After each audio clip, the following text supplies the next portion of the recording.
What is up, YouTube? This past weekend, I had the pleasure of going to Pokefest San Antonio, a Pokemon-themed convention with a number of things to do, all revolving around, well, Pokemon.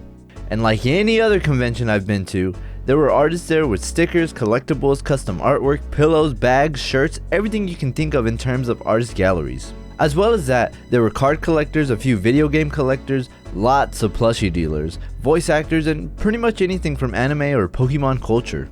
I ended up attending with my girlfriend since we knew we would be traveling to San Antonio for the weekend, plus a few hours of some card hunting, and a new YouTube video never sounds like a bad idea to me. Like the last convention I went to, I was still on the quest of looking for more original Pokemon VHS tapes to complete my Indigo League series, but I also had a new quest this time.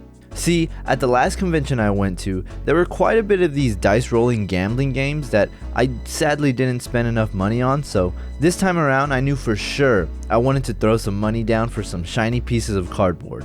When we first arrived at the convention, I had a feeling that it wasn't going to be like the others that we had been to, and I don't mean it in a bad way either, but because this event was taking place at a smaller venue, there was a much different vibe to it. We first walked through the artist room / gallery room, which only took about 10 minutes, and although I'm never really one to buy prints or stickers, it's always nice to see an artist's own take on a certain character or series, and I think it's especially nice when you see something out of the ordinary when it comes to these custom made items. Of course, you'll see the car stickers and custom terrarium pokeballs that seem to be everywhere, but when you see artworks like these or even bath bombs, I think it's such an amazing product and it just gives so much more value to you and your shop. And I'm still kind of looking for a Gyarados peeker because I've only seen it once. It has to be bought in person because it's cooler to hunt things like that, you know, rather than going online. Moving on from the artist gallery was the main room of vendors, which at the time we didn't know would be the only room of vendors. There was this guy with the tower of anime titties that we always see at these Texas conventions, but we weren't here for all that. We were here for some cards, but just on a budget because, you know, money. We saw some folks from the Houston CollectCon in this main room as well, such as the guys from Retro Boom, who happened to have sold me the Pikachu Game Boy holder, and we even saw Mr. Professor, the winner of the CollectCon cosplay contest, which I'll get to in a little bit. And of course, anytime you go to these conventions, you're bound to run into the local traders or sellers from that city, which results in us running into Mr. Anime Master Black, a vendor that we usually see at his shop whenever we go flea market shopping.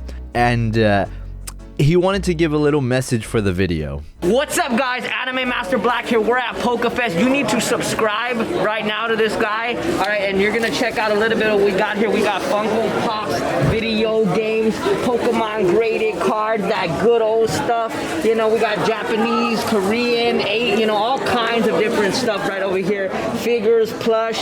Oh man, guys, we're having an awesome time here at Pokefest. The enthusiasm that came out whenever I put the camera on him shocked the hell out of me and my girlfriend. He was such a charismatic guy to talk to, and I'll be looking forward to seeing him again. Of course, there were card packs and tins as well as toys and finally some video games in the main room. And of the items we bought that weren't cards, we got this Jigglypuff toy, this really awesome resin ramen bowl keychain, these small Clefairy Chansey plushies because they were both sold as a set, and this cute custom card of my honey and I. Aww. One of the funniest things to me at these conventions, I will say, is going up to one booth and asking them for the price of an item, only to go to the booth next to them and see the same item for just a bit less of the price. It's just an absolutely hilarious joke that I find myself pissing and shitting my pants about every now and then. But now, back to this gentleman, Mr. Professor, one of the greatest human beings I've ever met. He was the only vendor there with the gambling game, in which by the time I was done playing it, I didn't even care about the money I spent, because I knew that I had made a new friend and would be looking forward to seeing him at any future convention. My girlfriend and I wound up spending about $50 on this dice game for us to pull these awesome, amazing, super rare cards that you can only get handed to you by the one and only Professor. It's always just a fun experience, and he was just such an amazing guy, and you know, like I said, I can't wait to see him again at a future convention. As we were getting ready to leave, my girlfriend found a holo Chansey card she had been wanting, and I was getting tunnel vision on these X and Y evolution packs that were just sitting there, menacingly. After many minutes of debating on spending $20 on a full pack versus three card packs, I figured my chances of getting something good were higher on the 3 card packs. So I did my little thing and I picked from a stack of about 9 of them. Each having the original starters, I decided to open them up right in front of the vendors, only for me to have no luck on the first 2 packs. When all of a sudden, the last pack magic comes in and I managed to pull a Charizard EX card. The vendors got all hyped for me, and I've never pulled anything like this, so I'm there shitting and pissing myself, and I'm shaking when all the guys around me offer a penny sleeve and a top loader just so I can keep the card safe. It just felt like a really nice moment to see everyone get so excited for a card I pulled. And with the card I pulled, I happily walked out with my girlfriend and our overpriced cardboard to see a gaming area with no one in it, and then this guy DJing to no one as well. What we didn't realize was that going on a Friday to this convention and Pokemon being more centered around children, there wasn't a lot of people, but we should have figured that, like I said, it was on a Friday.